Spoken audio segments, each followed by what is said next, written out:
নমস্কার বন্ধুরা, সোজাসুজি বাংলায় আপনাদের স্বাগত।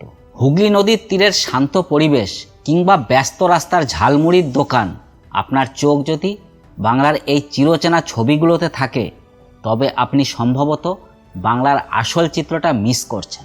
এই মুহূর্তে বাংলার মাটি কাঁপছে এক অভূতপূর্ব লড়াইয়ে। একদিকে বিজেপির গোটা কেন্দ্র বাহিনী আর অন্যদিকে মমতা বন্দ্যোপাধ্যায়, মহুয়া মৈত্র আর সায়নী ঘোষের মতো তিন পাওয়ারফুল নেত্রী। লড়াইটা এখন আর শুধু রাজনীতির নেই, লড়াইটা হয়ে দাঁড়িয়েছে অস্তিত্বের। বিজেপি মরিয়া কেন? কারণ তারা জানে বাংলার এই তিন নারী তাদের গলায় কাটা হয়ে দাঁড়িয়েছেন।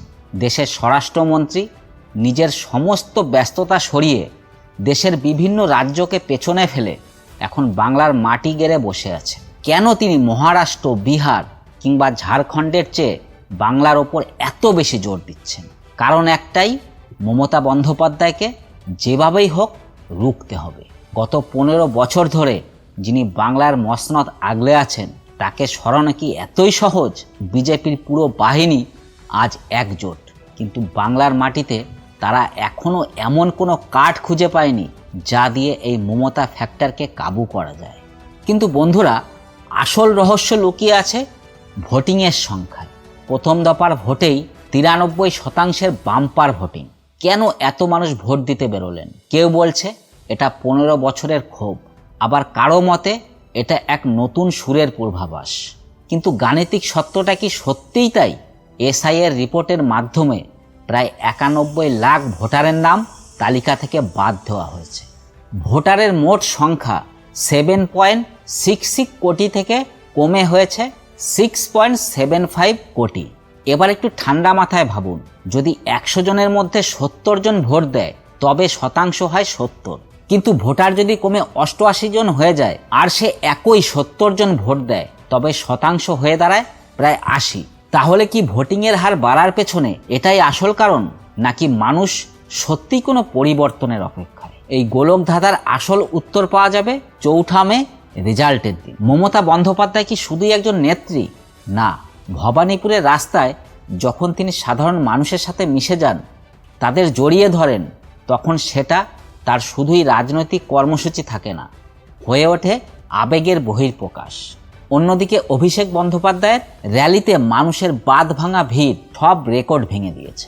সায়নী ঘোষের তুখোর বক্তব্য এবং সুরের জাদুতে সাধারণ মানুষ যেন সম্মোহিত। সবচেয়ে বড় কথা, মমতা বন্দ্যোপাধ্যায় স্পষ্ট করে দিয়েছেন তার কোনো পদের লোভ নেই। তিনি চান কেন্দ্রীয় সরকারে বিজেপির পতন। 71 বছর বয়সী মমতাকে কি বাংলার মানুষ আরও একটি সুযোগ দেবে? এই আবেগের ওপর ভর করে তৃণমূল আজ আত্মবিশ্বাসী।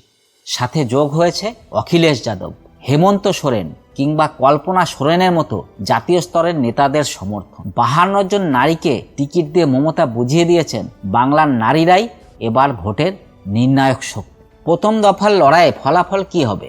বিজেপি বলছে 110টি আসন তাদের দখলে আসবে, আবার তৃণমূল নিশ্চিত তাদের জয়ের ব্যাপারে।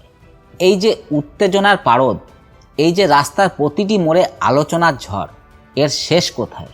আপনার কি মনে হয়, বাংলা কি এবার নতুন ইতিহাস লিখবে, নাকি 15 বছরের শাসকই আবার ফিরবে? আপনার মতামত আমাদের অবশ্যই কমেন্ট বক্সে জানাবেন। আপনি কি মনে করেন, বিজেপির এই জোর খাটবে, নাকি মা মাটি মানুষের আবেগই শেষ হাসি হাসবে? ভিডিওটি আপনার বন্ধুদের সাথে শেয়ার করে তাদেরও এই আলোচনার অংশীদার করুন। আর যদি আমাদের এই বিশ্লেষণ ভালো লেগে থাকে তবে চ্যানেলটি সাবস্ক্রাইব করে বেল আইকনটি প্রেস করে দিন, যাতে বাংলার প্রতিটি গুরুত্বপূর্ণ খবর সোজাসুজি আপনার কাছে পৌঁছায়। দেখা হবে পরের ভিডিওতে। ততক্ষণ ভালো থাকুন, সুস্থ থাকুন আর সাবধানে থাকুন।